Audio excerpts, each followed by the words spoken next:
Are you suffering from hardness of heart? I'd like us to look at Mark chapter 3, verse 1 to 6. Created April 17, 2020, we are an assembly of Christians and without the care of our different denominations came together with the sole purpose of rebuilding our world by word of scripture. We are the Our World Group.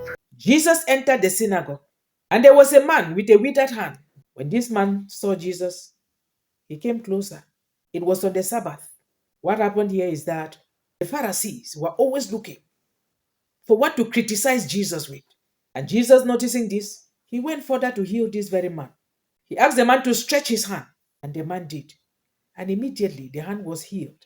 And the Pharisees, noticing this, went straight into building up a scenario, looking for ways to destroy Jesus.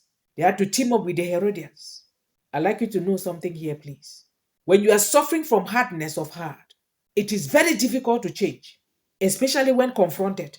The problem here is that hardness of heart in itself is demonic. When you have this, when you are suffering from this affliction, know fully well that the devil is having a grip of you and he is not ready to let you to change.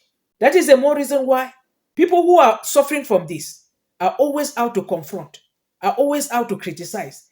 This was the exact situation here.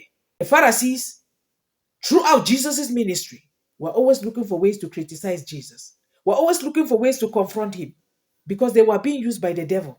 Are you suffering from hardness of heart? I'd like you today, after listening to this, to embrace Christ in faith and be transformed.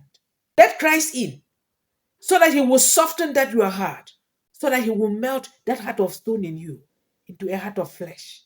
Embrace Christ in faith and be transformed. Don't be like the Pharisees, who actually were only out to criticize and to look for ways to destroy Jesus. That is how some of us are today. If you are suffering from hardness of heart, only Jesus will melt your heart. Let him in. Let Christ in and be transformed.